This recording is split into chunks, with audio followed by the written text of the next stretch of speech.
Okay, chapter 12. And actually, I'm going to go ahead and do 12 and 13 together because these are both short. Again, Stanley was the last to finish digging. It was late afternoon when he dragged himself back to the compound. This time, he would have accepted a ride from the truck if it was offered.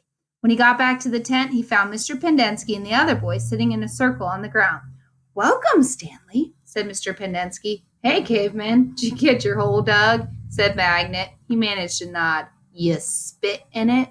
said Squid. He nodded again. "You're right," he said to X-Ray. "The second hole's the hardest." X-Ray shook his head. "The third hole's the hardest," he said. "Come join the circle," said Mr. Pendensky. Stanley plopped down between Squid and Magnet.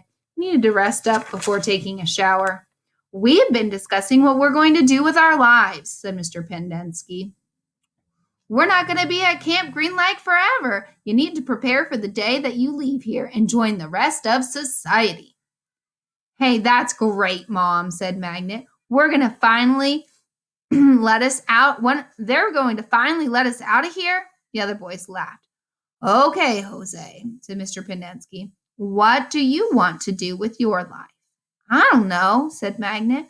"You need to think about that," said Mr. Pendensky. "It's important to have goals.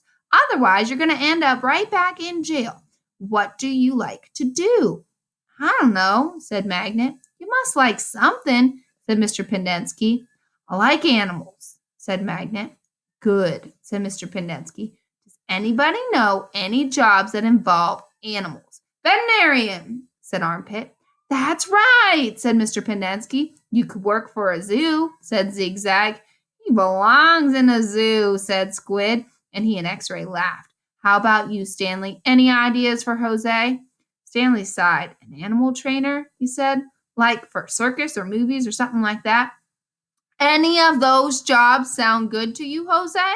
said Mr. Pendensky. "Yeah, I like what Caveman said about training animals for movies. I think it would be fun to train monkeys." X-Ray laughed. "Don't laugh, Rex," said Mr. Pendensky. "We don't laugh at other people's dreams. Somebody's going to have to train monkeys for the movies."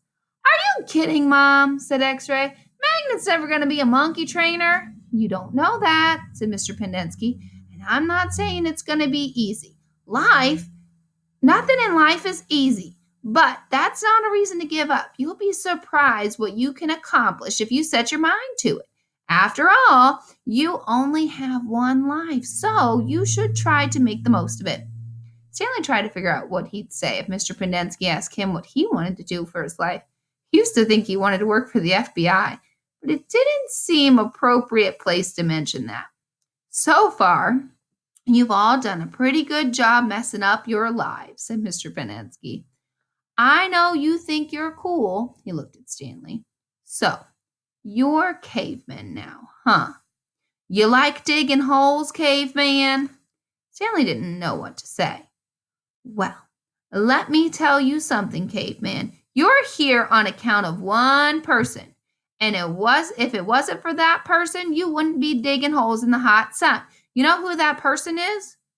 "My no good, dirty, rotten pig stealing great-great-grandfather."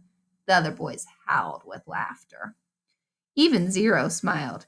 For the first time, Stanley had ever seen Zero smile. He usually had an angry expression on his face. Now, he had such a huge smile, it almost for a second seemed too big for his face, like the smile of a jack-o'-lantern. "No," said Mr. Pendensky. "That person is you, Stanley.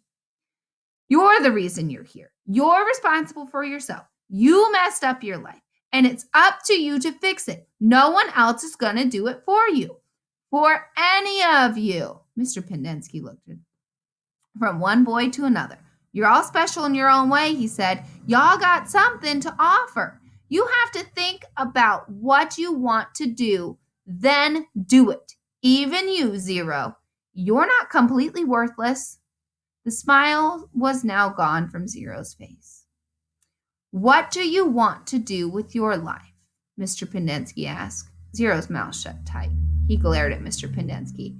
His dark eyes seemed to expand. "What about it, Zero?" said Mr. Pendensky. "What do you want to do?" "I like to dig holes." Chapter 13. All too soon, Stanley was back out on the lake, sticking his shovel into the dirt. X-ray was right. The third hole was the hardest. So was the fourth hole, so was the fifth hole, and the sixth, and his shovel hit into the dirt. After a while, he lost track of the days of the week and how many holes he had dug. It seemed like one big hole, and it would take a year and a half to dig it. He guessed he had lost 5 pounds. He figured that was in a year and a half, he'd be either in great physical condition or else dead. He dug into his shovel into the dirt. It couldn't always be this hot, he thought. Surely it's cooler in December. Maybe then they'd freeze. He dug his shovel into the dirt. His skin had gotten tougher. It didn't hurt so bad to hold the shovel. As he drank from his canteen, he looked up in the sky and the cloud that had appeared earlier in the day. It was the first cloud he could remember seeing since going to Camp Green Lake. He and the other boys had been watching all day, hoping it would move out in front of the sun.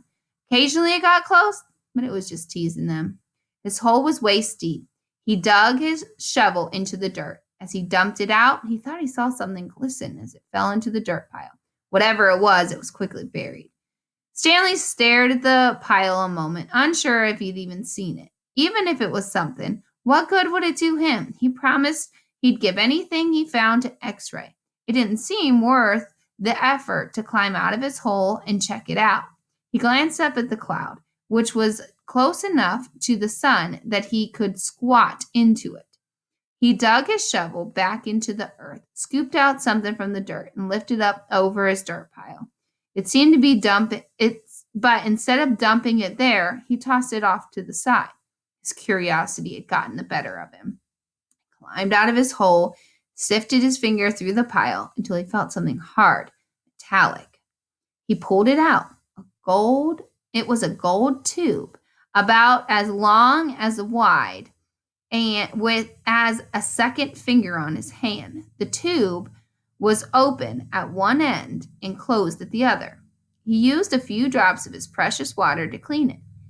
It seemed to have some kind of design on the flat, closed end. He poured a few more drops of water and rubbed it with the inside of his pants pocket. He looked again at the design engraved at the bottom of the tube. He could see the outline of a heart with the letters KB etched into it. He tried to figure out some way that he wouldn't have to give it to X-ray. He could keep it, but that wouldn't do him any good. He wanted the day off. He looked at the large piles of dirt near X-ray digging. X-ray was probably almost finished for the day. Getting the rest of the day off would hardly do him any good. X-ray would first have to show the tube to Mr. Sir and Mr. Pendenski, who would have to let them show it to the warden, and the X-ray would be done anyways. Stanley wondered if trying to secretly take the tube directly to the warden. He could explain the situation to the warden, and the warden might make some kind of excuse for giving him the day off so X-ray wouldn't suspect. He looked across the lake towards the cabin under the 2 oak trees. The place scared him. He'd been at Camp Green Lake for almost 2 weeks, and he hadn't seen the warden. That was just as well. If he could go his entire year and a half without seeing the warden, that would be just fine with him. Besides, he didn't know if the warden would find the tube interesting. He looked at it again. It looked familiar. He thought he had seen something like it somewhere before, but couldn't quite place it. "You got what you got there, caveman," said Zigzag. Stanley's large hand closed through the tube. "Nothing. Just, it was useless. He might as well find something. Another fossil? No, I'm not sure what it was. Or is. Let me see," said Zigzag. Instead of showing Zigzag, Stanley brought it over to X-ray. Zigzag followed. X-ray looked at the tube, then rubbed his dirty glasses with his dirty shirt and looked at the tube again. One by one, the boys dropped their shovels and came to look. "Looks like an old shotgun shell," said Squid. "Yeah, that's probably what it is," said Stanley. He decided not to mention the engraved design.